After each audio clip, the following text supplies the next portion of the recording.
Maka kalau ingin ruhani itu subur, minimal juga harus dikasih asupan 2 kali sehari dan cemilan-cemilannya. Kenapa kolbu ini susah berzikir? Karena di dalam kolbu masih ada bayang-bayang selain yang dizikirkan.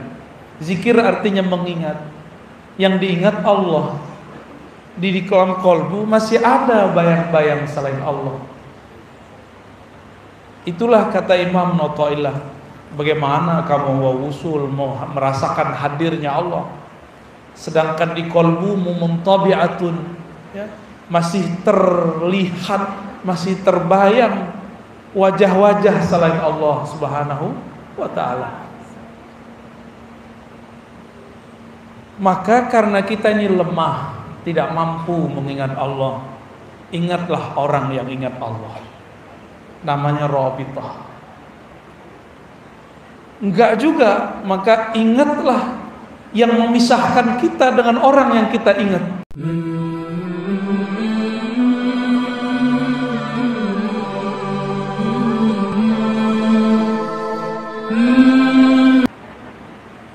Maka kajian untuk para ummahat, para ibu itu wajib diperhatikan, Ustaz Asep. Ini syukron nih Ustaz Asep, ternyata nggak jauh-jauh. Saya kemana-mana ketemunya kalau nggak murid Abah Jejen, murid Abah Anom, murid Syekh Nazim, murid Syekh Hisham, murid Syekh Abdul Wahab Rokan, begitulah terus. Jadi putarannya emang nggak jauh-jauh. Benarlah kata Rasulullah SAW, al-arwah junudul mujannadah, hadis Sahih Muslim. Arwah itu dia akan bertemu berbaris rapi satu sama lain. Kalau ketemu, kalau disebut junud itu tentara. Seperti tentara yang berbaris-baris, mereka disiplin. Semoga kita termasuk yang disiplin itu. Jadi arwah itu kalau nggak disiplin dia nggak bisa ngikutin jalur Rasulullah SAW. Saya melihat ibu-ibu ini disiplin sekali ya. Sama suami disiplin nggak? Stop. Didik anak disiplin nggak? Didik diri disiplin nggak? Sehari zikirnya disiplin nggak? Beneran? Kalau makan berapa kali sehari? 2 kali. Cemilannya? Iya, cemilannya 7 kali kata Ustaz Asep. Kalau kita rajin makan untuk fisik setiap hari, sehingga tubuh ini mekar-mekar, subur-subur kayak bapak ibu ini. Bener Pak ya? Ini kesuksesan bapak-bapak ini. Maka kalau ingin ruhani itu subur, minimal juga harus dikasih asupan 2 kali sehari dan cemilan-cemilannya. Kenapa kolbu ini susah berzikir? Karena di dalam kolbu masih ada bayang-bayang selain yang dizikirkan. Zikir artinya mengingat. Yang diingat Allah. Di dalam kolbu masih ada bayang-bayang selain Allah. Itulah kata Imam Nawawi, bagaimana kamu mau usul, mau merasakan hadirnya Allah, sedangkan di kolbumu muntabi'atun, ya, masih terlihat, masih terbayang wajah-wajah selain Allah Subhanahu wa ta'ala. Maka karena kita ini lemah, tidak mampu mengingat Allah, ingatlah orang yang ingat Allah. Namanya Rabithah. Enggak juga, maka ingatlah yang memisahkan kita dengan orang yang kita ingat. Guru beliau Ustaz Asep sudah wafat. Guru besar kita Abah Anom juga sudah pergi. Ternyata wali pun mati secara fisik. Nabi-nabi juga mati secara Allah dan Rasul cuma wali. Karena wali itu ruhnya sudah hidup, qalbunya sudah terang. maka dia tahu Allah berkalam dalam ruhnya. Dia tahu jika Allah menitipkan pesan dalam jantungnya. Kalau belum wali ya nggak bisa. Maka kita deket-deket aja sama wali. Ya, wali itu kadang belum tentu bergelar mursyid. Kadang-kadang dia nggak punya gelar. Kadang-kadang dia mursyid, kadang tidak. Kadang dia terkenal, kadang tidak. Suka-suka Allah lah, kan itu kekasihnya. Jangan suka-suka kita. Kalau kita kan mikirnya wali itu di tengah hutan, wali itu soleh, wali itu gak punya nafsu. Mana ada wali begitu? Di zaman Rasulullah, prototipe begitu sudah dibatalkan oleh Rasulullah. Datang 3 orang ngomong, wahai Rasulullah Sallallahu alaihi wasallam, saya gak mau nikah, gak nafsu. Jadi kata si bapak-bapak, udah gak nafsu sama ibu. Gimana bu? Repot gak tar? Repot tar. Mau suaminya begitu? Gak mau? Beneran? Itu si laki-laki datang, la atazawwaj abadan, saya gak mau nikah selama-lamanya. Yang kedua ngomong, la akul abadan, saya gak mau makan lagi siang hari. Yang ketiga ngomong, la anamu abadan, saya tidak mau tidur lagi. Gaya ya, kayak sok wali bener aja. Tiba-tiba Rasulullah datang. Rasulullah Sallallahu alaihi wasallam. Ternyata ini orang datang ke ke rumahnya Nabi, udah ngobrol ngoceh macam-macam. Dilaporkanlah oleh Ummul Mukminin, wahai Rasulullah, itu orang-orang udah pengen jadi wali. Ngomongnya aneh-aneh. Apa ngomong anehnya? Didengarkan oleh beliau. Terdengar mereka mengatakan mau jomblo seumur hidup. Ada yang masih jomblo? Ada yang jomblo ya. Sampai sini ada jomblo kan? Ada yang puasa tiap hari? Ada yang nggak tidur malam hari? Nah, dengarkan ini. Rasulullah Sallallahu alaihi wasallam mengatakan, ana atqakum, aku yang paling kenal Allah. Ini terjemahan saya. Kalau terjemahan harfiah, aku paling bertakwa. Tapi kalau terjemahan aslinya, ana a'rafun nas billah, a'rafukum billah. Aku yang paling kenal Allah. Allah nggak suka orang-orang begitu kok. Allah tahu dalam dirimu ada nafsu, ada gairah, maka Allah halalkan pernikahan bagimu. Fa'atazawwaj, kata Rasulullah, aku paling kenal kepada Allah, aku pun masih menikah. Berapa istri Rasulullah, Pak? 11. Tumben ibunya jawab. Biasanya ibu diam kalau saya tanya begitu ya. Banyak ya, tapi itu sedikit. Nabi Sulaiman 400.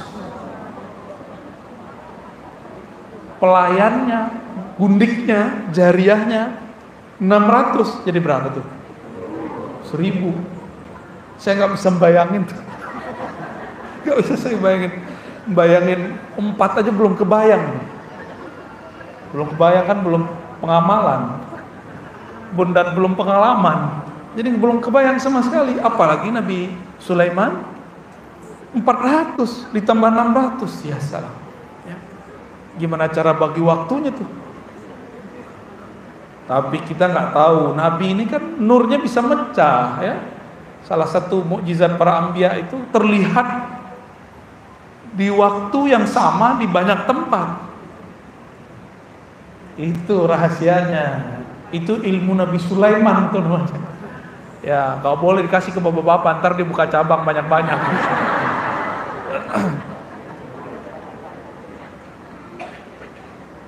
Nabi mengatakan, ana uftir wa asum. Saya berbuka, makan siang hari juga, kadang berpuasa. Jangan terlalu serius. Wali itu nggak serius-serius amat. Yang serius itu orang mau calon jadi wali, ya. Nah, ini udah akhir zaman, udah nggak boleh serius-serius amat. Ya, santai, relax. Karena orang beriman tuh relax. Ala bidzikrillah tatmainnul qulub. Ketahuilah dengan mengingat Allah kolbu jadi rileks. Itu terjemahan ala kampung Batam. Kampung apa namanya? Nagoya. Namanya Nagoya. Kayak di negeri mana gitu ya.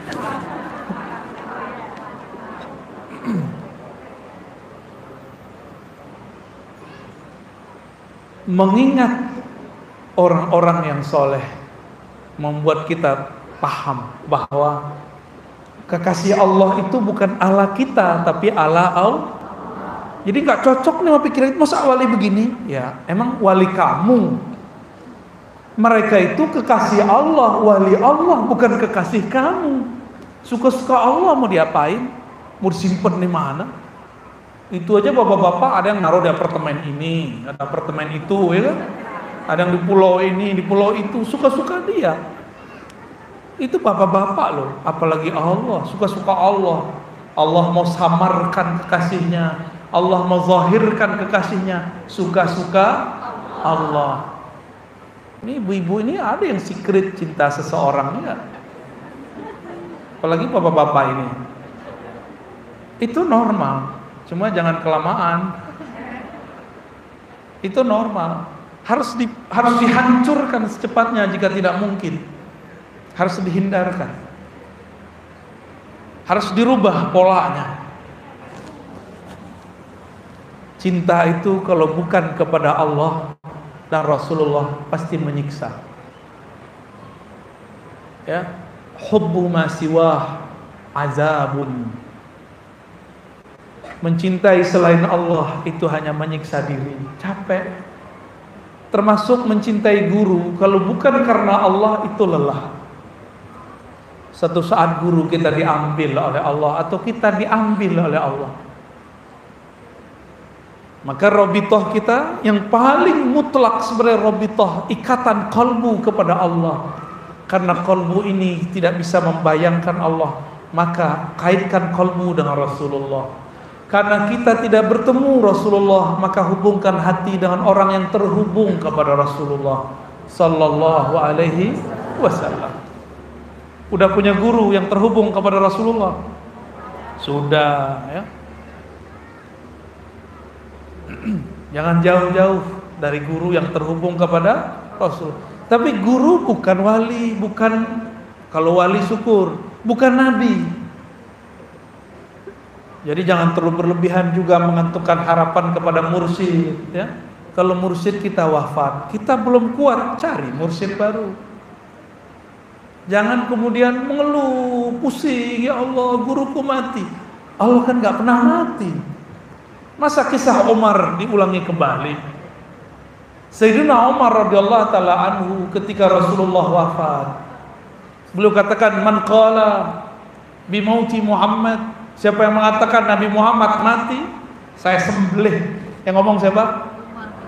Umar. Karena Umar ini, beliau ini dengan alam ruh itu kayak biasa aja. Umar itu, maka disebut muhaddas, orang yang bisa berdialog dengan ruhnya. Dia tahu ruh Nabi itu kemana.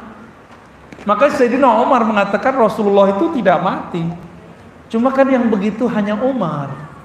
Ditegur oleh Abu Bakar, "Afa in mata au qutila?" Apakah jika dia berpindah alam atau terbunuh, inqalabtum ala aqabikum, kamu kemudian berubah? Baru sadar Umar. Umar 2 kali mengalami ini. Satu saat beliau pernah ingin menang melawan orang kafir Quraisy, tapi kemudian Rasulullah mengalah. Suka-suka Rasul. Umar pernah berpikir menang itu ala dia. Menang ala Umar apa dulu? Kalau kita benar wajib menang, kalahin kafir Quraisy. Tapi Nabi bilang tahun ke-6, enggak Umar, mundur. Akhirnya Umar kemudian bersuara tinggi dan mengatakan, ahakun dinuna? Wahai Muhammad, kan begitu jadinya. Agama kita benar enggak? Arasulun anta, kamu beneran Rasul Allah enggak? Masa ngalah dari orang kafir? Ini logika siapa? Umar dulu pernah mengalami itu. Jangan kejadian kembali sama kita. Umar sudah memperbaikinya, masa kita ulangi? Bagi Umar benar pasti menang sekarang juga. Bagi Nabi nggak begitu. Benar menang itu bisa nanti. Benar dulu ente. Itu Umar kalut.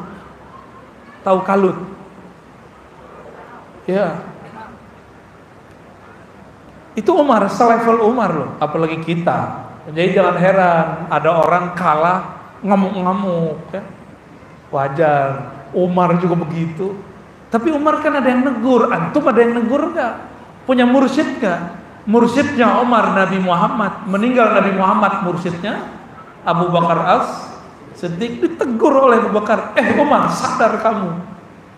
Sadarlah Umar. Punya mursyidnya, selevel Umar punya mursyid loh, punya guru rohani. Kata kawan, saya sudah alim, ngaji sekian tahun di pesantren. Kata satu lagi, sekolah saya tinggi, nggak perlu guru, nggak perlu mursyid. Ya udah jalanin sendirilah. Ya, coba aja kalau bisa. Umar aja nggak bisa sendiri, masih dibimbing oleh sahabat Rasulullah Sallallahu Alaihi Wasallam. Inilah yang Nabi katakan, uzkuru hazimal lazzat, ay al-maut. Rawahu Muslim. Ingatlah sesuatu yang bisa memutus semua kenikmatan. Apa itu? Al-maut, kematian. Nikmat menikah, nikmat punya anak, nikmat punya rumah, punya mobil, habis semua. Ada saudaranya mati karena COVID kemarin. Ada saudaranya, teman kerjanya ada nggak? Teman semajelisnya ada. Masih kurang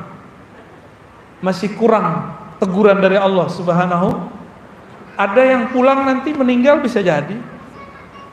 Syukur meninggalnya habis majelis. Kalau enggak, apa yang disebut mati? Al-maut.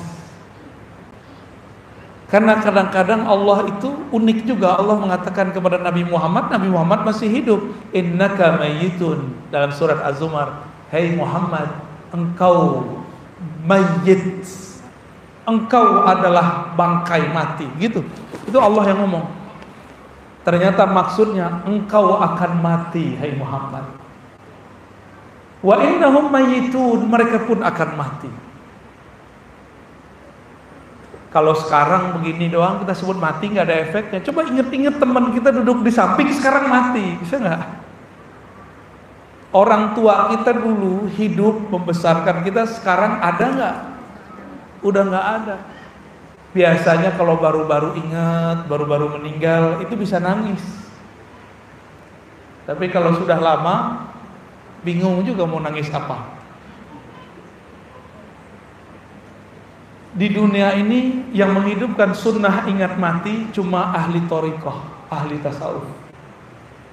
Tapi setan tidak pernah diam. Setan akan memprovokasi wali-walinya, ulama-ulamanya. Jadi ada ulama setan namanya. Ulama setan itu akan menyerang, akan mencaci maki dan menyesat-nyesatkan ulama-ulama ahli tasawuf. Ingat-ingat tuh. Karena yang mengamalkan sunnah ingat kubur, ingat mati cuma siapa yang suka ziarah kubur, itu berarti berhasil gurunya mendidik. Maka pastikan jika ada kelompok yang tidak suka ziarah kubur, kolbunya keras. Apalagi ngomong, doa ente gak nyampe ke orang mati. Tuh, jadi panitia dia, panitia kematian. Bisa gak jadi panitia kematian? Itu ada tuh. Kata dia kalau bukan anak nggak nyampe, bener. Ntar kalau dia mati kita tendang aja masuk kubur. Kenapa?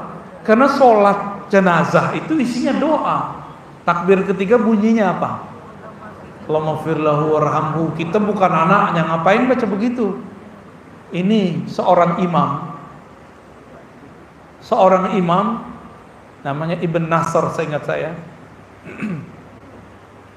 Di zamannya ada ulama nyeleneh bilang azab kubur nggak ada. Nama kelompoknya disebut Mu'tazilah. Apa nama kelompoknya? Kalau sekarang disebut neoliberal, liberal, gaya baru. Ada tuh sekarang tuh, ya di Jakarta banyak. Modal Quran terjemahan. Terus matilah orang ini. Kelompok Mu'tazilah ini mati. Tidak ada satupun ulama Ahlus Sunnah datang menyolatkannya kecuali Imam Ibn Nasr. Datang dia, masuk. Bingunglah semua orang di kota Baghdad. Kenapa ahli hadis Ahlus Sunnah mau datang menyolatkan dia? Maka disidanglah imam ini. Setelah dia keluar, dipanggil oleh para masyayikh, para kiai di Baghdad. Hei, ente ridho kepada ahli bid'ah? Enggak. Terus kenapa datang ke sana? Senyum dia. Kalian itu suudzonnya tinggi. Nah, ini kadang-kadang orang suka baca kitab tuh suudzonnya tinggi kadang. Ya, benar Ustaz Asep ya? Baru bisa baca kitab beberapa udah suudzon aja sama orang. Orang ini enggak pinter, enggak ahli. Baru juga coba khatam berapa kitab ya. Ini imam udah khatam banyak kitab. Dia kemudian bilang, tahu nggak kalian saya ngapain di sono? Nggak ada yang kasyaf sih ya. Dia ngomong begitu. Saya datang kepada orang Mu'tazilah yang ingkar ke azab kubur itu bukan mau sholat, tapi saya ngomong kepada dia. Jadi dia punya ilmu bisa ngomong sama orang mati. Percaya nggak tuh? Apa kata dia? Ya munkiral azab, ya munkir azabil qabri, zuk azabahu. Orang mati.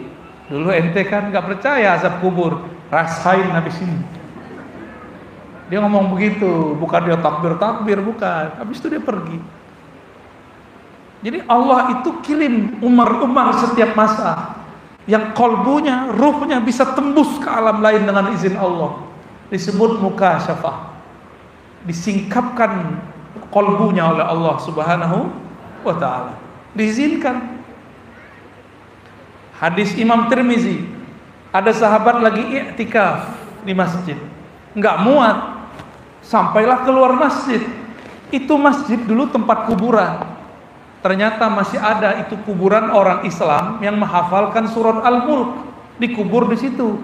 Dia nggak tahu kuburannya sudah didatarkan, diratakan. Buat kemah di situ. Ini sunnah kalau itikaf pakai penutup, kelambu kayak kemah kayak ya. Ada sunnahnya. Disebut khiba. Malam-malam lagi zikir tahajud, itu orang pindah alam.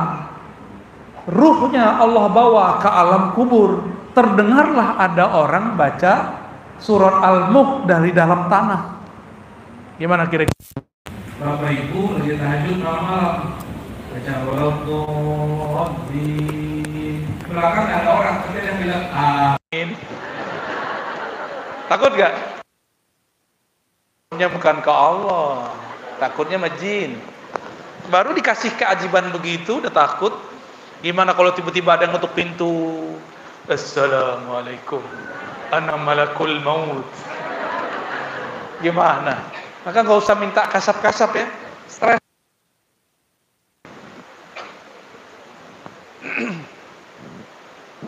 Dia dengar, tapi asik dia dengarkan. Lah, tabarakalladzi biyadil mulk. Saya hafal nih ayat ini. Ternyata yang di dalam kubur sebelum dia tidur waktu masih hidup suka melazimkan, membiasakan baca surat Enggak sempet tuh malaikat maut, malaikat Munkar Nakir nanya, mau tanya datang Al-Mulk. Mulk itu surat dan itu ada malaikat-malaikat yang membersamai surat itu. Mau datang tuh malaikat Munkar Nakir mau nyapa dia nggak jadi, dijaga oleh, akhirnya Munkar Nakir nggak jadi nanya, udah ente lewat, tidur. Setiap malam dia baca Al-Mulk, yang baca nurnya yang membaca, karena di alam kubur tidak ada lagi amalan yang dapat pahala. Yang ada yang mereka cari adalah bagaimana tambah dekat kepada Allah lewat ilmu. Nyari ilmu, gak nyari amal lagi. Orang yang tidak sempurna ilmunya di dunia, dia akan mencari guru lagi di alam kubur. Antum percaya deh. Kalau enggak mati aja dulu. Kenapa ada orang utang datang ke orang hidup? Karena dia nggak bisa ngapa-ngapain di sana. Dia minta dibebaskan utangnya, dan itu diabadikan oleh ruh, bahwa orang yang sudah mati, jika dia hutang ada masalah, dia datangin orang hidup. Kadang kalau orang yang hidup ini kolbunya hidup, dia bisa ngobrol. Tapi kalau ruhnya belum terlatih, dia nggak bisa ngobrol. Dia cuma ngeliat aja. Banyak nih murid-murid thariqat, gurunya meninggal, ketemu gurunya nggak bisa ngomong, diem aja. Itu karena belum terlatih. Kalau terlatih, antum bisa ngobrol sama mereka. Bahkan dalam keadaan yaqzah, dengan izin Allah, ya, dengan izin. Kalau izin guru belum tentu, izin Allah. Laporlah ia kepada Rasulullah Sallallahu Alaihi Wasallam. Wahai Rasulullah, aku kabur. Jadi orang Arab, sahabat Nabi, takut juga kalau dengar-dengar begitu malam hari. Normal berarti ya. Sampai sekarang itu orang Arab Saudi itu paling takut sama sihir. Karena yang bawa sihir orang Indonesia. Sihirnya dari kampung beliau nih ya. Dari Batam belum ketemu sihirnya. Ilmu ruqyah rame di sono. Orang lagi kerja ya. Udah biarin aja deh ya. Itu banyak ilmunya tuh. Itu namanya masang apa? Pasak bumi, bener. Nah, zikrullah itu kalau tambah ditancap, maka bangunan istana rohaninya akan tambah tinggi. Jadi sering-sering menancapkan kalimah dalam kolbu, maka Allah akan tinggikan bangunan kolbu. Ada istananya di dalam kolbu. Itulah kalam para ulama, qalbul mu'min baitullah. Kolbu orang beriman itu istananya Allah. Bahkan dalam teks yang lain, qalbul aulia arsullah. Kolbu para aulia, para kekasihnya adalah arasnya Allah, lebih daripada istana. Aras mencakup langit dan bumi. Makanya mereka mau apapun Allah kasih. Kekasih, kita punya kekasih, punya anak. Anak kan dikasihi enggak? Pasangan dikasihi enggak? Ibu sayang nggak sama lakinya? Bener. Suaminya pengen kopi, belum ngomong dibuatin nggak? Bener. Ya. Bener. Berarti emang harus ngomong dulu suaminya ya? Ya. Berarti nggak ngerti bahasa kolbu, cintanya masih pakai dompet. Paham, tinggal konfirmasi. Mau buat apa bang? Gitu. Mau kopi, mau teh, tapi jangan teteh bang. Aduh, jangan terus bu. Gawat bu. Ada yang jauh dari istri bu. Saya maksudnya. Baik. Kalau kita sayang sama pasangan, dia terbersit apa, kita tawarkan. Benar. Begitulah Allah kepada kekasihnya. Punya Allah langsung kirim. Caranya macam-macam. Ada pakai asbab, ada pakai tajrid. Asbab itu dia berusaha dulu, terbuka aja ruang untuk berusaha. Ada enggak? Tiba-tiba ada orang menawarkan bantuan. Itu tajrid. Itu urusan Allah lah semua. Itu cara Allah menjamin kekasih-kekasihnya. Maka berjuanglah untuk Allah. In tansurullah yansurkum, pasti Allah bantu. Kita baru berjuang bantu pasangan kita, bantu anak, belum berjuang bantu Allah. Makanya kurang dijamin hidupnya oleh Allah Subhanahu wa taala. Ya. Kalau berjuang, kalau pengorbanan makan hati enggak? Makan hati. Siap-siap makan hati kalau berjuang. Ya. Siap-siap kalau dibenci jika kita berjuang. Apakah kita berhenti berjuang kalau ada orang mencaci maki? Enggak, ya. Salah satu perjuangan kita menghidupkan zikrul maut. Menghidupkan kajian supaya umat ingat pada kematian. Ingat bahwa ada masanya ruh berpisah dari badan. Tapi bagi orang beriman, kematian adalah kesempurnaan. Disebutkan dalam Al-Quran, ternyata kita dulu pernah mati sebelum ini. Kaifa takfuruna billah wa kuntum amwatan fa ahyaakum summa yumitukum summa yuhyikum summa ilaihi turja'un. Kita dulu pernah mati. Mati itu artinya tiada. Lalu Allah adakan. Pengadaan pertama itulah masa alam nur, alam arwah. Lalu ditiupkan, meninggal di alam sana, masuk ke alam rahim ibu. Ibu-ibu ngerti nggak dulu waktu anaknya ditiupkan ruh? Enggak ya? Punya anak cowok bisa, tapi nggak bisa ya. Berarti ibu-ibu ini sepakat bapak, dia nggak bisa hamil sendiri, nggak bisa nentuin anaknya laki atau perempuan. Udah program ini segala macam, nggak bisa. Di luar sana ada orang yang pengen punya anak, nggak dapat. Tapi di dalam sini banyak yang banyak anak, tapi dia putus-putus. Kalau perlu di steril, benar. Emang dunia ini aneh. Begitulah dunia. Ada yang mencari, ada yang nggak mencari, tapi malah memutus. Bapak Ibu Saudara yang Thariqat zikrul maut itulah yang turun kepada Imam Al-Haris Al-Muhasibi, disebut dengan Thariqat muhasabah. Apa nama thariqahnya? Muhasabah. Nah, carilah majelis-majelis yang bisa bermuhasabah. Muhasabah itu bukan hanya sekedar nangis-nangis, tapi muhasabah itu macam-macam. Ada muhasabah zahir, ada muhasabah batin. Orang awam muhasabahnya zahir. Ingat yang zahir-zahir baru bisa nangis. Ingat kalau hidup susah baru bisa nangis. Ingat orang tua meninggal baru bisa nangis.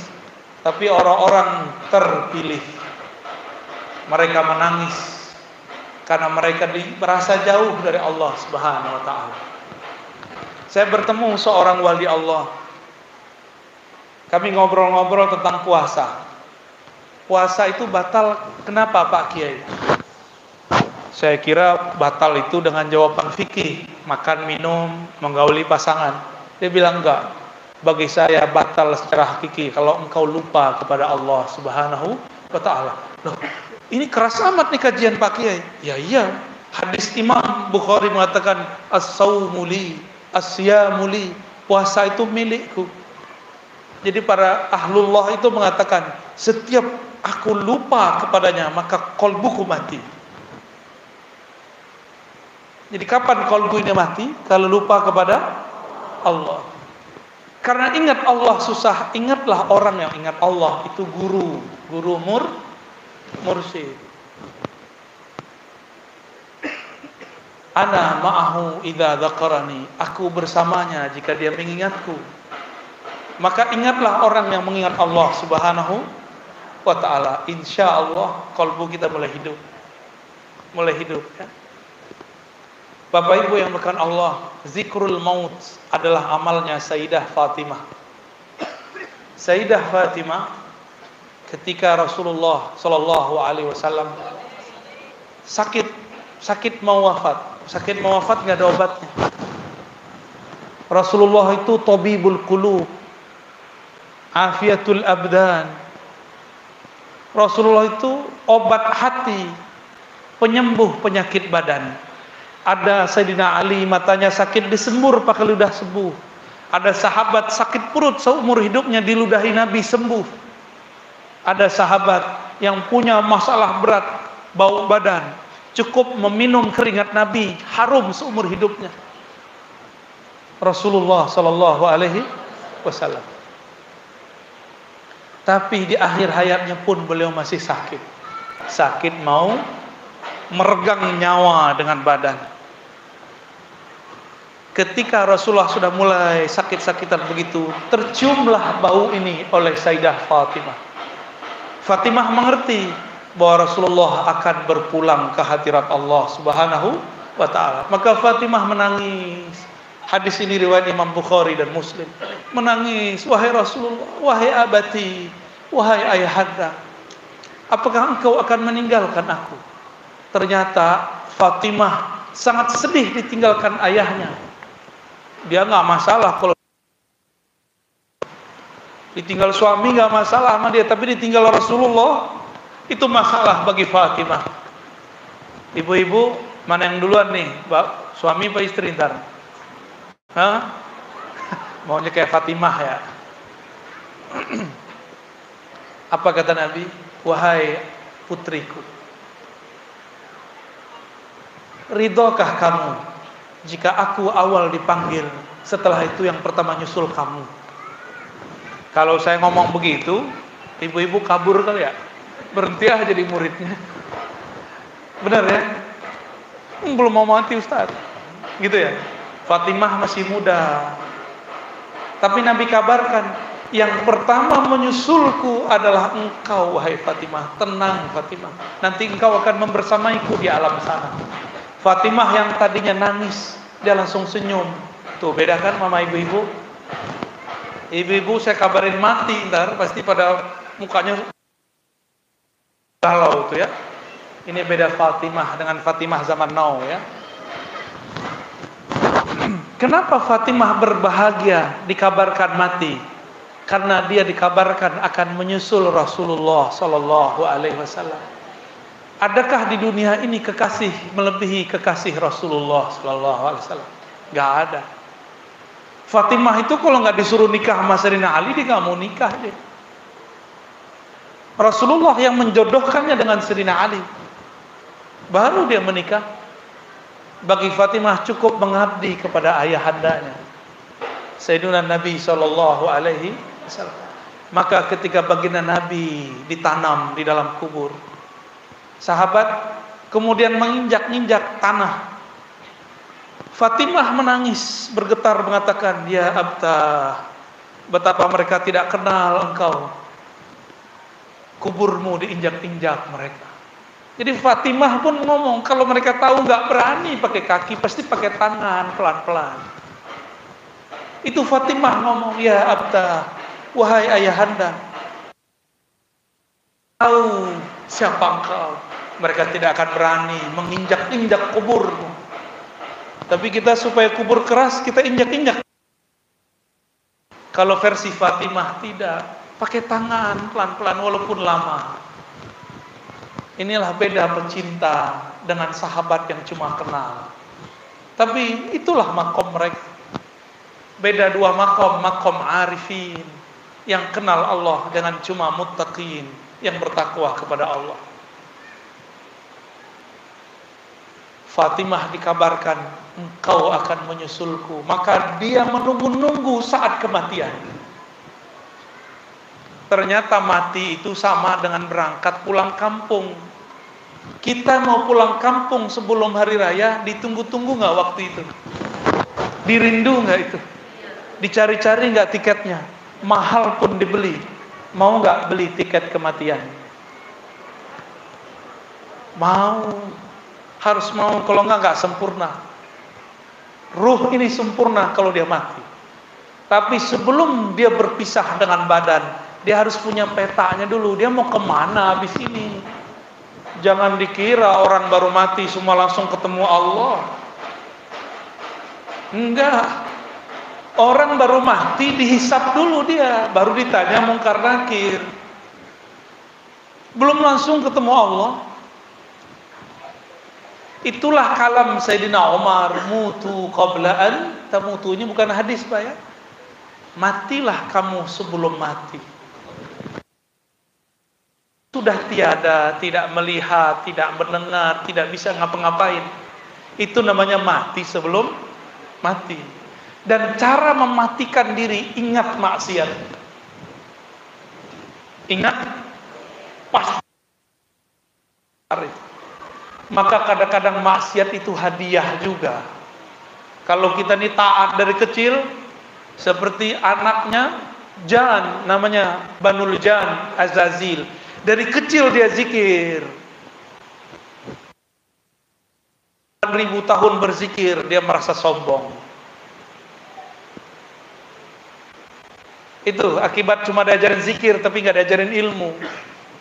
Maka kita nggak seneng anak kita cuma hafiz Quran, mengerti zikir, harus diajarkan ilmu. Saya senang sekali ini di majelis ini diajarkan kitab ini, Al-Fathur. Ini yang nulis waliullah, Al-Ghaus, pemimpin wali di zamannya.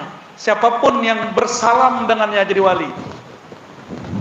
Tidak ada orang mengucapkan salam ke beliau, tasdik Anda waliullah, jadi wali dari Rasul.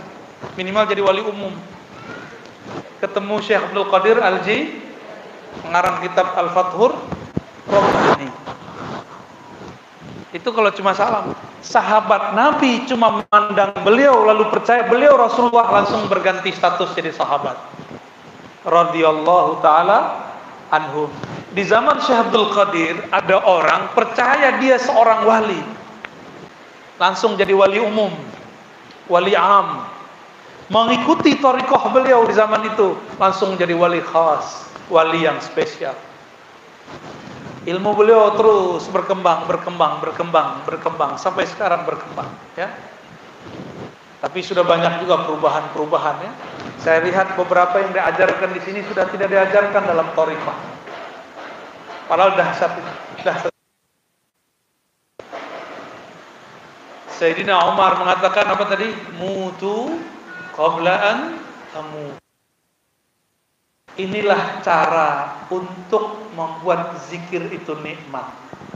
Putus ingatan duniamu, maka engkau akan ingat kepada Allah. Saya ulangi di sini. Otak kita ini bisa ingat macam-macam. Ini. Jangan sholat pakai otak. Ya. Nanti pikirannya macam-macam. Ya. Zikir pakai apa? Pakai kalbu beneran. Tapi masih kepikiran macam-macam kan? Berarti zikirnya belum dengan kalbu. Zikirnya masih pakai sholat kok nerjemah. Itu khusyuk dari mana? Ya? Mana ada Nabi ngajarin sholat itu nerjemah Quran. Kalau nggak tahu ilmu khusyuk, belajar kepada ahli khusyuk, termasuk yang jago terjemah. Antum yang ahli terjemah, jangan sesatkan umat. Coba ibu-ibu bapak yang nggak pernah nyantri disuruh nerjemah Al-Fatihah lagi sholat, pusing nggak? Pusing, stres sholatnya. Setiap sholat stres karena nerjemah. Alif Lam Mim, hanya Allah yang tahu. Hanya Allah yang tahu, gitu aja. Hudal lil muttaqin, hanya Allah yang tahu. Itu makamnya antum semua tuh. Allazina yu'minuna bil ghaib, hanya Allah yang tahu. Itu boleh, ya. Salat itu bukan nerjemah. Salat itu wajah tuh, bertawajuhnya qalbu kepada pencipta langit dan bumi. Menghadapnya qalbu kepada yang membolak-balik qalbu. Kembalinya ruh kepada yang meniupkan ruh. Kembalinya tubuh kepada tanah. Makanya disimbolkan sujud. Sujud itu adalah mati sebelum mati. Nabi Muhammad disebutkan dalam riwayat ulama-ulama sirah. Kata Sayyidatuna Aminah, ketika anakku Muhammad lahir, tiba-tiba dia kemudian berubah seperti orang sujud. Itu Nabi Muhammad. Maka bernamalah Muhammad. Orang sujud itu mim ha mim dal. Tubuhnya itu adalah Muhammad. Coba kepalanya mim, benar. Lengkungan punggungnya ha. Ini mim. Ada dua enggak? Maka tasdid. Muhammad, satu kelihatan, satu tidak. Yang satunya nanti turun jadi al-mahdi. Lalu dal. Dal itu hidayah dari Allah. Hidayah minallahi tabaraka wa ta'ala. Mim ha mim dal. Maka tiada orang masuk neraka kecuali diganti wajahnya. Gak ada. Ya, walaupun gak cakep-cakep amat. Tapi ini kan wajah manusia, benar gak? Gak ada yang sejakap wajah Ustaz Asep, ya. Wajahnya putih, kalbunya bening. Alhamdulillah. Ibu-ibu cari ustadznya yang begitu, ya.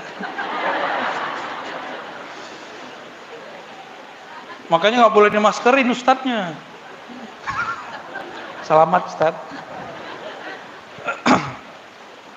Terakhir yang mau saya sampaikan, ada pertanyaan ya, pakai kertas ya, silakan ya.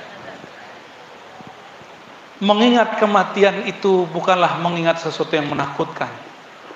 Pelajarilah ngapain kita setelah mati. Setelah mati kita ditanya mengenai siapakah Tuhanmu. Maka pelajarilah ma'rifat Allah, mengenal Allah, maka nanti kita pulang kepadanya, kita akan bersamanya. Itulah kepulangan yang disebut pulang kampung, waktu yang ditunggu-tunggu. Inilah yang ditunggu-tunggu oleh Nabi, yang dirindui oleh Fatimah, yang diingat-ingat oleh Abu Bakar, yang dirindui oleh Umar, Utsman, Ali. Mereka tidak pernah menyesal dengan cara kematiannya. Ya, jadi Bapak Ibu tidak usah takut mati, rinduilah kematian. Ya, supaya kita kemudian lupa kepada selain Allah Subhanahu. Wah, diketik bener-bener ini. Serius bener ini.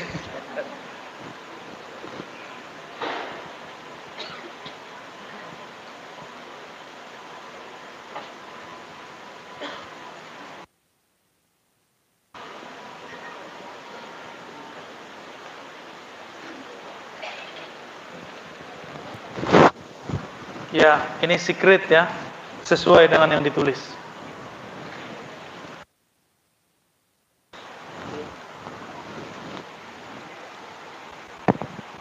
Dari majelis zikir bismillah. Ini namanya zikir bismillah. Waduh, berat itu nama. Dari semua kitab suci. Berat ini, sampai kiamat gak selesai itu ngajinya tuh.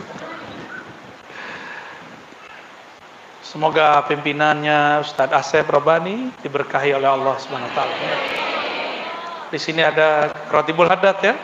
Alhamdulillah. Salat tasbih ajib, salawat. Kan ini. Zikir itu Rotibul Haddad, Rotibul Atas, hizib itu zikir dijemput oleh wali langsung ketemu Rasulullah secara ruhani. Karena seorang mursyid nggak boleh buat zikir kecuali dapat izin dari Rasulullah. Karena Rasulullah masih hidup secara rohani, maka zikir-zikirnya masih bisa diperbaharui. Apalagi di zaman sekarang, Bapak Ibu ini kan sok sibuk, benar nggak? Tahu tuh sibuknya main handphone. Harus ada pola-pola zikir yang bisa mengcover kekurangan kita main handphone. Tenang aja, nanti di akhir zaman, ini akhir zaman, sudah ada ringkasan-ringkasan zikir. Ada zikir panjang nih, meringkasnya. Insya Allah. Wah, aneh pusing. Antum bacain ini. Bacain itu Ustadz Asep. Pakai mic aja. Ya, fadhal. Bismillahirrahmanirrahim. Laki-laki non-muslim masih Islam untuk menikahi wanita muslimah. Tapi selama menjadi mualaf dan menjalani pernikahan tidak pernah agama Islam. Beberapa tahun ke depan si laki-laki kembali ke agama yang semula alias murtad, dan istri meminta untuk di PHK, diceraikan maksudnya. Tapi suami tidak mau menceraikan, malah berkata bagaimana dengan agama Islam yang membiarkan orang bercerai dan membuat istri serta anak terluka-luka, tidak ada yang menafkahi. Bagaimana sikap terbaik dari istri untuk menyikapi hal ini, ya? Maka sebelum nikah jangan pakai nafsu dulu, belajar dulu fikih nikah sama fikih talak, ya. Ada namanya fasakh. Apa arti fasakh?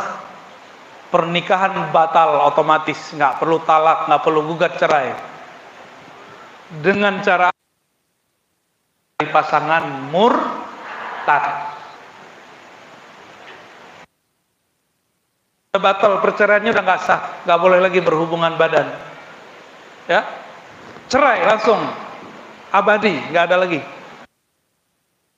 Jadi Islam, Masalah nafkah, emang Allah tidur? Ya, Allah nggak tidur kok. Nafkahi perempuan itu. Ya, bapak-bapak ini banyak yang mau nafkahi. Aneh nggak ikut-ikutan ya? Oke, jadi itu mohon maaf. Harus dipisah segera. Jangan mengundang lagi ya. Tuh statusnya sudah hubungan di luar pernikahan itu. Cepat-cepat selesai. Udah keluar dari rumahnya, kalau perlu kembali kalau orang tua. Allah Maha hidup. Allah Maha memberi rezeki. Cari rezeki nggak apa-apa. Kerja aja lagi nggak apa-apa. Ya, siapa tahu bertemu jodoh yang lebih baik. Ya, disebutkan dalam Al-Qur'an, wala amatun mu'minatun, yang beriman khairun min musyrikatin walau ajabatkum. Lebih baik daripada perempuan cantik tapi musyrik. Sama sebaliknya, cowok hitam legam juelek, tahu, tapi percaya kepada Allah, itu cuma tubuhnya yang jelek, cuma tubuhnya yang hitam, cuma tubuhnya yang jelek, tapi batinnya indah di sisi Allah Subhanahu wa ta'ala.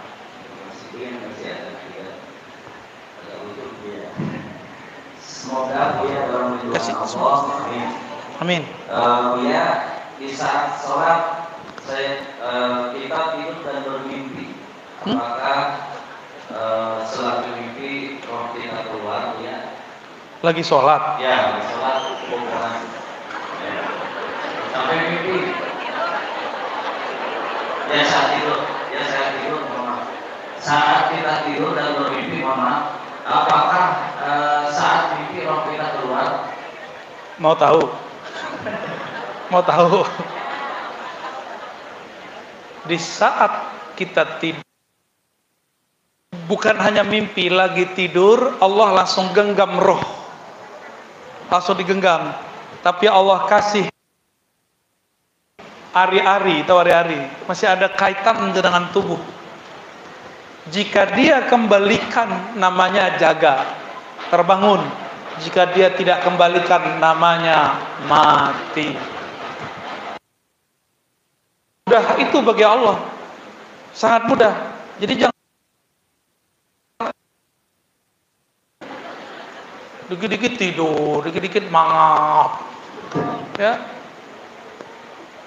Jadi gimana ruhnya? Ruhnya langsung digenggam oleh Allah. Jadi pertanyaannya bukan keluar atau di dalam. Apa yang terjadi pada roh ketika dia tidur atau mimpi? Jangan pertanyakan keluar atau masuk. Yang ditanyakan apa yang itu dalilnya surat Az-Zumar. Berapa tuh? 43 apa 42 tuh? Allahu yatawaffal anfusa hina mautiha. Ya. Gitu ya ayatnya. Allah lah yang mewafatkan jiwa ketika dia mati atau ketika tidur. Ada yang dilepas, ada yang diambil. Dilepas bangun, diambil mati selama-lamanya. Lanjut. Bolehkah tasbih di kalung leher? Pertanyaannya polos amat.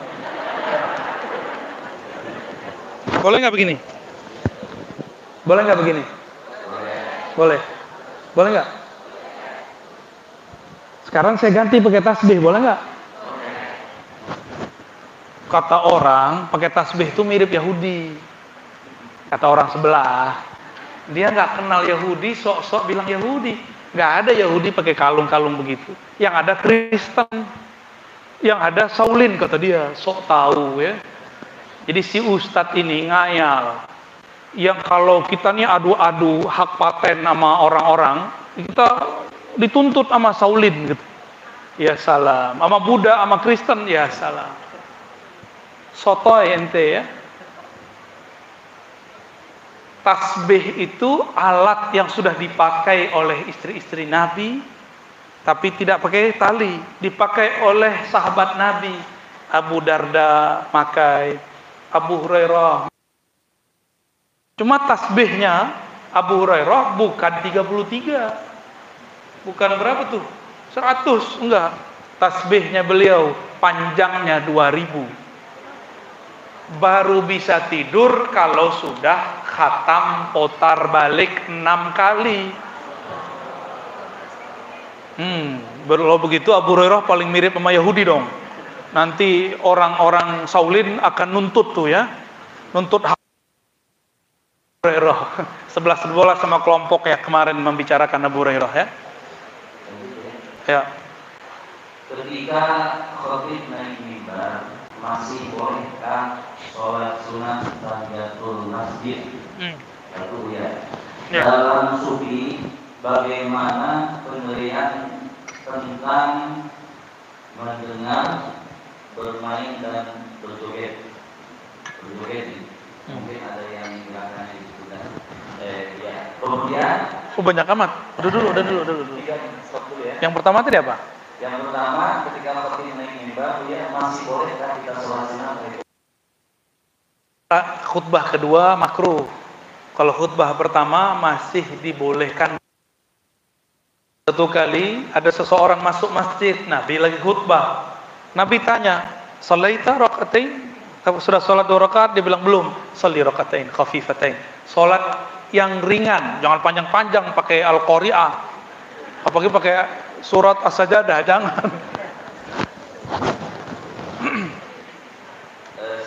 Yang kedua tadi? Yang kedua, dalam sufi bagaimana penilaian tentang mungkin goyang dan sebagainya. Oke. Bermain dan berjoget. Tasawuf itu nggak ada urusannya dengan hukum Islam. Hukum Islam itu urusan ahli fikih. Ya, sufi itu tidak ada yang mendekatkan diri dengan joget. Ente salah paham karena belajar tasawuf lewat YouTube. Nih, ada yang suka musik kan? Ada yang jago musik? Kalau kita lagi mendengarkan musik yang kita suka atau suara yang kita suka, tiba-tiba kita ngapain? Gerak. Berarti gerak itu manusiawi atau hewani? Coba dengerin musik dekat hewan, goyang-goyang nggak? Karena ente manusia bisa bergerak. Belum boleh Bu, tunggu dulu. Tunggu dulu. Kalau kolbunya kuat, dia tidak akan bergoyang ketika dengerin musik. Tapi kalau kolbunya menerima musik itu dan dia dalam keadaan kurang sempurna, dia akan ikut bergoyang sesuai dengan musik. Makanya kita dengerin musik apa, dengerin nasyid apa, itu langsung baca Qur'annya begini-gini nggak? Coba lihat kori-kori itu badannya bergerak kalau bener? Seperti itu. Ibu-ibu, kenapa kalau orang baca Qur'annya indah, tiba-tiba baca Allah gitu ya? Sama kayak Allah. Kenapa? Karena kalau kita mendengarkan sesuatu yang indah, melihat sesuatu yang indah, butuh ekspresi. Ya. Gerak itulah yang membuat yang disebut tari. Muncullah dulu namanya seni sufi, bukan zikir sufi. Saman. Tari saman. Ada namanya whirling darwish. Itu nggak dibuat-buat. Itu dimulai dari zikrullah. Mereka mendengarkan syair-syair kerinduan kepada Allah, kepada Rasul. Maka kemudian Jalaluddin Ar-Rumi kemudian berputar. Jadi bukan joget-joget begitu. Tolong diingat, sufi-sufi tidak mendekatkan diri kepada Allah dengan joget. Itu cuma seninya. Ya, boleh nggak tari saman, Bu? Tari saman boleh. Kalau kita lagi nonton bola hore gitu, boleh nggak? Itu orang yang mengharamkan joget-joget, dia joget lagi. Ya, dia main futsal, padahal Nabi kan nggak pernah main futsal. Gol, gitu. Terus ada yang kepalanya digoyang-goyang. Ini sama aja. Emang diri kita ini faktanya suka bergerak, ya, suka izinkan dirinya dan istrinya menonton pertunjukan tari tombak ala Habasyah di masjid. Kalau nggak percaya baca Sahih Muslim, katanya ikut sunnah Nabi, ya. Lanjut, dipilih yang relevan, Ustaz. Siap, ya. Assalamualaikum, mohon pencerahan, bolehkah kita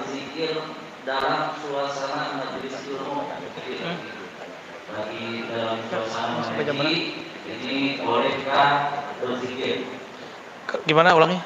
Bolehkah kita berzikir dalam suasana bermajlis ilmu? Mungkin maksudnya lagi zikir matanya merem. Mungkin lagi ngaji nih Bu ya, lagi ngaji mungkin Tasbih. Ya, kayak gitu. Oh gitu. Untuk mengkondisikan kolbu itu bagus. Tapi kalau lagi taklim, pandang gurunya. Terima ilmunya. Karena zikirnya kolbu saat taklim adalah mendengar. Saat menyepi adalah berzikir. Saat sholat dengan membaca dan sujud, itu zikir. Jadi zikir itu enggak hanya seperti yang antum bayangkan. Cuma kalau tambah zikir, tambah jelas dengernya, boleh. Zikirnya bukan lagi zikir menyebut, tapi zikir mengingat. Saya mau tanya, ilmu itu sifat Allah bukan? Sifat Allah. Kita nyebut nama sama nyebut sifat deketan mana? Sifat. Saya tahu nama seseorang tapi nggak tahu karakternya, berarti belum kenal-kenal amat ya. Kalau kenal Allah namanya dan tahu sifat-sifatnya, itu orang lebih dekat. Kerja di mana, karakternya begini, orangnya begitu, istrinya sekian. Kok kemana, maaf ya. Dia tahu semua detailnya, berarti dia benar sudah kenal. Ini bedanya tahu dengan kenal. Kebanyakan orang zikir itu makom tahu tapi belum kenal. Jadi lebih tinggi mana? Lagi taklim, zikir atau dengerin? Dengerin, ya. Itulah zikirnya kolbu saat itu. Ya. Tapi senangnya merem aja nggak apa-apa. Tapi kolbunya tidak. Gak usah nyebut macam-macam. Merasa dipandang oleh Allah. Merasa dilimpahi nama-namanya, dilimpahi sifat-sifatnya. Coba zikir 10 menit, capek nggak? Beneran? Paling ngantuk-ngantuk. Dilihat tasbih lah, belum 99. Ya, dilihat tebel, waduh, tebel nih. Punya buku zikir, Pak Ustadz? Belum. Itu nanti jamaahnya jangan tebel-tebel. Ntar dia ngeliat, berhenti ah. Tapi kalau orang taklim 2 jam rasanya sebentar. Kalau zikir 2 jam kaki udah pegel-pegel. Dari tadi gak pegel-pegel kan? Tuh aneh. Karena farhan, kolbunya seneng. Kolbunya seneng. Itulah zikir yang lebih tinggi. Maka kalau lagi taklim, kita masuk masjid, bahkan tahiyatul masjid pun gak usah. Langsung istighfar, syahadat, sholawat, duduk. Kita lagi taklim, suruh gak usah sholat dulu, selesain dulu guru kita ngomong. Karena kalam-kalam Allah keluar dari mulutnya. Itu bukan berarti haram sholat ya. Yang dianjurkan, yang afdol yang mana? Ada emas, perak, pilih mana? Taklim itu emas, antum sholat sendiri, zikir sendiri itu perak, pilih mana? Emas. Di sini banyak emas loh ya. Emas-emas. Ini Bu ya, satu lagi mendoakan atau mengirimkan surah Al-Fatihah buat almarhum suami yang non muslim, apakah sampai? Enggak sampai. Bu ya, ini perbedaan kolbu dan ruh apa itu? Pertama nggak sampai ya, karena passwordnya harus mukmin, harus ya kalau nggak sampai ya sudahlah. Cukup katakan kepada Allah, ya Allah dia non muslim tapi dulu udah pernah baik kepadaku, ya tolong ringankan, bisa, tapi diampuni ya urusan Allah. Yang kedua tadi berat kolbu dan ruh. Ini sudah paling inti nih, udah mencakup semua pertanyaan ya. Kolbu itu adalah sentralnya jiwa. Jiwa kita ini sentralnya bukan di otak, tapi di kolbu. Kolbu itu tempat Allah menatap. Kolbu antum ditatap Allah, tapi Allah kecewa di kolbu kita bukan namanya. Allah kemudian males lihat kolbu kita. Kenapa? Di kolbunya masih nama fulan, fulanah, masih fulus. Jika itu yang ada di kolbu, maka omongannya pasti itu. Bapak Ibu, jika air ini isinya bening, mineral, keluarnya apa? Tapi di dalamnya kopi, keluarnya susu nggak? Kalau di dalamnya hitam, keluarnya apa? Hitam. Di dalamnya putih, keluarnya? Maka kolbu yang berisikan nama Allah, yang keluar nama Allah. Mau pandemi nggak ngaruh, Allahnya nggak ganti, pandemi gantilah. Ya. PHK nggak PHK sama, hidup mati sama, guru ada guru mati sama bagi dia yang maha hidup cuma Allah subhanahu wa ta'ala. Itu kolbu, tempat Allah menatap. Kolbu ini jika dipandang terus, maka ada alam lain di dalamnya yang lebih luas, namanya fuad. Disitulah Allah menitipkan pesan-pesan. Fuad inilah yang bertanggung jawab terhadap kolbu. Maka fuad akan dihisap, kolbu tidak. Kepikiran macam-macam Allah nggak hisap, tapi apa keputusan yang kita pilih di dalam diri, itu namanya fuad. Keputusan kita terhadap pilihan diri, itu namanya fuad yang mengutuskan. Maka kolbu ini punya kolbu namanya fuad. Fuad ini punya kolbu lagi namanya lub. Lub itu arti bahasa Arabnya inti. Disebut tadi ayat yang dibaca Ustadz Hasan. Betul nama itu Hasan ya. Ulaika apa gimana? Inna fi zalika laayatil liulil albab. Sesungguhnya hal itu tanda-tanda yang dapat ditangkap, dipahami oleh orang-orang yang punya albab. Jamaknya lub. Lub itu otak, intinya otak itu disebut dengan lub. Tulang, sumsumnya tulang disebut dengan lub. Pohon pisang. Pisang itu sebenarnya bukan pohon, cuma pelepah-pelepah aja. Jantungnya itu disebut dengan lub. Yang paling inti di dalamnya itu disebut apa? Lub. Maka lub itu adalah inti daripada kolbu. Kolbu punya fuad, dalam fuad ada lub.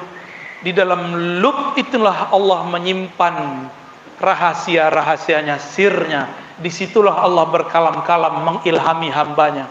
Siapa yang tahu jalan ke arah sana, maka dia akan faham Allah berbicara kepadanya kapan saja. Lewat pandemi, lewat macet, lewat hidup, lewat mati. Allah berkalam-kalam lewat kolbu, dan itu detik per detik Allah menitipkan pesannya. Annahu la ilaha illahu, bahwasan tiada yang berhak disembah kecuali Dia. Itu yang Allah kalamkan terus di dalam ruh. Dalam ruh, ya. Makanya zikir paling tinggi adalah zikir la ilaha illallah, karena bisa membawa dari otak ini tembus ke dalam ruh. Dan itu puncak dari semua pencapaian hamba. Semoga kita sampai ke sana. Amin ya rabbal alamin. Ajak belajar zikir sama Ustadz ya. Nanti diajak zikir bagaimana cara kolbu itu bergetar kalau disebut nama Allah. Ada tekniknya, ada caranya. Semoga kita dipandang oleh Allah, di kolbu kita ada namanya. Jika tiada namanya, semoga ada ilmunya. Ya Rabb, di kolbu kami minim sekali nama Engkau. Ya Rabb, kami sedikit sekali menyebut-nyebut nama Engkau. Namun dengan berkah namamu mulia, Asmaul Husna, maka hiaslah kolbu kami dengan semua namamu ya Rabb. Allahumma mla' qulubana bi asma'ika wa sifatika. Hiasi kolbu kami dengan keindahan-keindahan sifatmu, dengan cahaya-cahaya namamu. Ya Rabb, bihaqqi la ilaha illallah fa'arifna tariq ilaik. Ya Allah, dengan keberkahan kalimah la ilaha illallah, tunjukkan kami jalan kepada Engkau. Ya Allah, bihaqqi nabiyina Muhammad, maka jadikan kami wafat dalam kalimah la ilaha illallah, hidup dalam kalimah la ilaha illallah, bangkit dalam kubur, dibangunkan mungkar nakir dengan la ilaha illallah, dibangkitkan di padang mahsyar dengan la ilaha illallah, ditimbang di mizan Engkau, dihisab dengan hisab Engkau dengan la ilaha illallah, diperjalankan di atas siratnya dengan la ilaha illallah, dan izinkan kami masuk surga dengan la ilaha illallah Muhammadur Rasulullah sallallahu alaihi wasallam. Rabbana atina fid dunya hasanah wa fil akhirati hasanah wa qina adzabannar. Wa sallallahu ala sayidina Muhammad walhamdulillahi rabbil alamin. Mohon maaf, tidak usah salam-salaman ya. Cukup dengan hati. Innallaha ma'ana. Assalamualaikum warahmatullahi wabarakatuh.